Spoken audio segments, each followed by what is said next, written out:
E uma pesquisa realizada pelo Instituto Datafolha aponta que 60% dos brasileiros não concordam com a venda de empresas públicas para a iniciativa privada. O resultado vai na contramão das eleições de 2018, que elegeu políticos, em sua maioria, alinhados com o princípio do liberalismo econômico.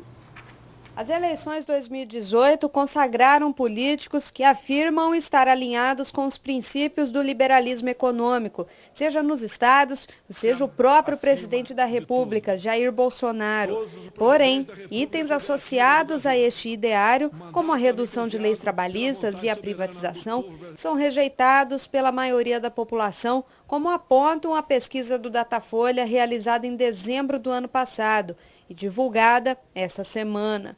Ela aponta que 60% dos entrevistados discordam, parcial ou totalmente, da venda de empresas públicas para a iniciativa privada. 34% concordam que o governo deveria vender o maior número possível de estatais. Essa é uma discussão antiga que permeia os processos eleitorais desde a redemocratização do Brasil em 1989. Na década de 90, houve um boom de privatizações no país. Foram 119 estatais privatizadas, gerando cerca de 70 bilhões e 300 milhões de dólares em receita à época. Bancos foram vendidos, assim como inúmeras empresas de energia elétrica, telecomunicações e uma das mais emblemáticas vendas, a do Vale do Rio Doce.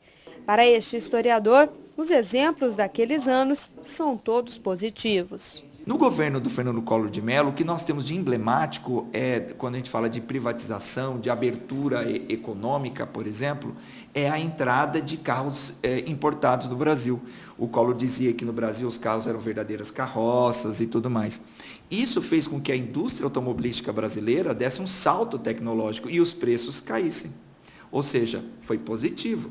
Já para esta economista, o processo é bastante complexo e, além dos prós, também existem contras. Antes de privatizar, era muito difícil a gente ter um telefone fixo em casa. Na década de 90 era muito caro. Então, com a privatização, universalizou, né? O serviço passou a ser como a água, todo mundo tinha um telefone em casa. Esse é o lado positivo. Mas a gente tem também aspectos negativos, porque como o Estado não conseguiu manter um padrão de eficiência, regular esse serviço de forma bastante eficiente, a gente até hoje ainda tem um serviço muito caro. Grande parte da população não consegue ter acesso a ligações baratas. Nós temos uma das tarifas mais caras do mundo. Então, isso é o lado ruim. Conceitualmente, privatização é o processo de transferência de órgãos ou empresas públicas para a iniciativa privada através de vendas que costumam ser instrumentalizadas por leilões públicos. Hoje, o Brasil tem 138 empresas estatais federais. Quando somadas as companhias que pertencem a estados e municípios, o número ultrapassa 400. Um estudo amplo sobre o assunto, realizado em conjunto pela Universidade de São Paulo, Fundação Getúlio Vargas e Universidade Presbiteriana Mackenzie, com 102 empresas privatizadas entre 87 e o ano 2000, concluiu que, de modo geral, elas melhoraram o desempenho desde que passaram a ser dirigidas pelo setor privado. Entre os pontos positivos apontados estão os ganhos que retornam aos cofres públicos e a minimização dos gastos com a folha de pagamento. Por outro lado, muito se discute que as privatizações aceleram o processo de terceirização, diminuem a competitividade e certas condições de segurança e investimento são negligenciadas em troca exclusivamente do lucro. Nos governos passados, no entanto, diminuiu o ritmo dessa transferência de gerenciamento. Este ciclo de privatização promete ser retomado neste governo Bolsonaro, depois de ter sido arrefecido ao longo dos 13 anos de administração do Partido dos Trabalhadores.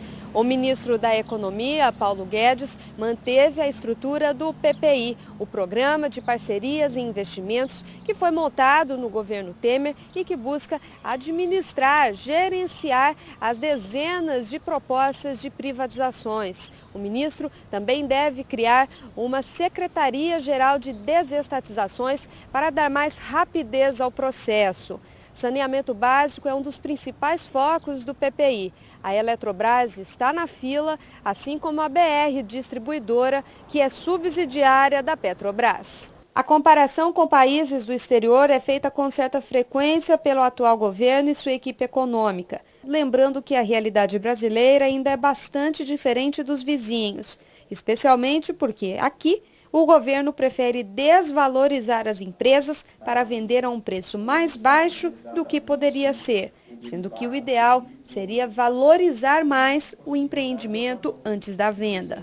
O que nós temos hoje são as empresas, como você disse, sendo sucateadas para que sejam vendidas a preços baixos. Mas isso acontece por interesse econômico-político. São grupos políticos que têm interesse em vender essas empresas por preços baixos, porque quem compra tem ligações com esses grupos políticos, que é como eu disse, o que a gente espera hoje é que isso acabe, porque é óbvio que quem compra uma empresa estatal, uma empresa pública, que agora vai ser uma empresa privada, ele quer lucro, e como eu disse, lucro, eficiência. Mesmo que a atual presidência, Bolsonaro, efetivamente trabalhe para privatizar tanto quanto deseja, provavelmente o debate será intenso ao longo do ano.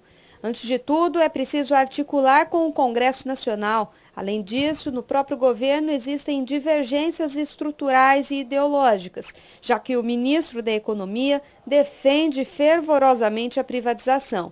E a equipe bolsonariana é composta por muitos militares, os quais, pelo menos teoricamente, são bastante nacionalistas. De qualquer maneira, privatizar não quer dizer que o Estado não estará presente. Pelo contrário, o sucesso e o bom serviço prestado só são garantidos em processos de privatização quando o Estado faz uma boa regulação. Tanto nas questões trabalhistas, tanto na questão de regulação do serviço, o Estado tem que ser forte. Então, o que a gente precisa? De um Estado forte no sentido, já que ele quer jogar o serviço para a iniciativa privada, ele seja forte no sentido de exigir, né, os direitos e a eficiência e a qualidade do serviço que ele está privatizando.